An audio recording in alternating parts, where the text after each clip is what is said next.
I'm going to go now to one of my colleagues, Ticky Fullerton, who's been following this all very closely. Ticky, thanks very much for your time. Let's talk first of all about this victory. We don't know exactly what the number will be right now, but it's going to be very emphatic.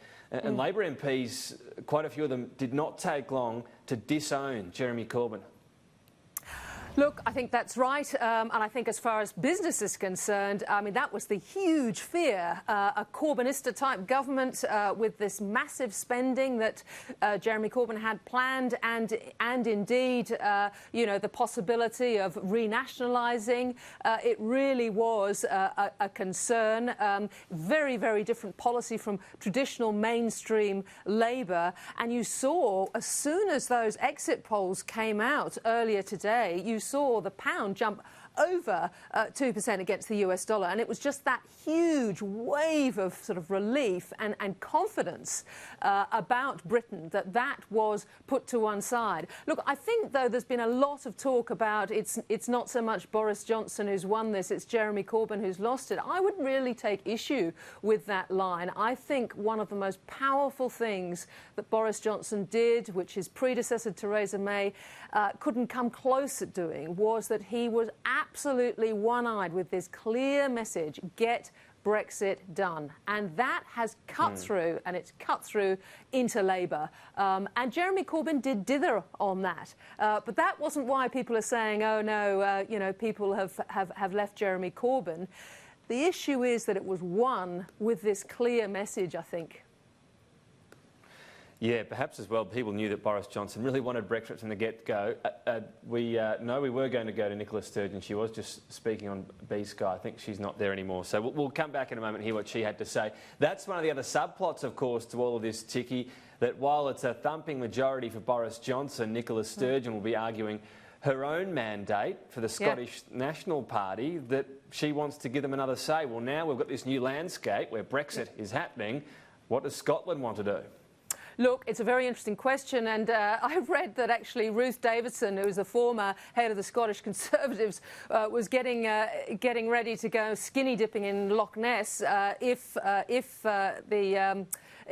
Nicola Sturgeon actually wins over 50 seats. I don't know what the numbers are at the moment, but it certainly looked as though she would have to be ripping her gear off and hopping into Loch Ness there. It is, you know, and I think quite rightly she can say that she's got that mandate. It is, to me, a side issue. The overwhelming mandate that Boris Johnson now has to deliver Brexit is the main story. It's the main story internationally. It's the main story for Britain. I mean, equally, that's not to say it's going to be easy street. But if I was Michel Barnier, the chief negotiator on the European side for Brexit, who was sort of quoted less than 24 hours ago by saying, oh, no, it's going to take a long time, it's going to be all very hard and stuff. This new mandate, I think, that Boris Johnson has got will dramatically change things. He is planning, according to his manifesto, of actually withdrawing by January 31, and then according to his timetable to actually deliver Brexit 11 months after that. Now, former Speaker John Bercow and even Nigel Farage, who don't agree on many things, actually said that they thought this would be kicked into 2022 maybe, but certainly delayed. We'll see about that. But there are many things that he'll have to deal with as well. His big spending programme on the health service, making sure that Good Friday Agreement stays on the Irish side as well, and the DUP have lost several seats. That is all, you know, bedded down through this Brexit negotiation, giving all the fracas over the backstop. Scotland will be a show, and it'll attract a lot of media attention, but to me it's not the main show. Well, you mentioned there the backstop as well. That just goes to the complexity of Brexit, which is, you know, far from a done deal. Sinn Féin running a good campaign in parts of the country, according to some of the early seats coming in as well. We've just got live pictures referencing here. This is Boris Johnson on the way back to number 10 Downing Street. He did have a bit of a slip of the tongue. He said the work starts tomorrow. Oh, hang on a minute. It's today. It's just about to go 4 a.m. British time. It is strange, these the way these counts happen, of course, because the poll's only closing at 10 p.m. Ticky, on the other side, and Jeremy Corbyn, whom you mentioned, look, he was already trying to frame this as all about Brexit, nothing to do with his policies. He says his manifesto is one of hope, unity, helping the wrongs, right the wrongs and injustices and inequalities that exist in the country, and mentioned the environmental crisis as well. So he's trying to frame the battle for the Labor Party. The question is, will they do similarly to what the Labor Party has in Australia and say, here's some areas perhaps we can't go to again?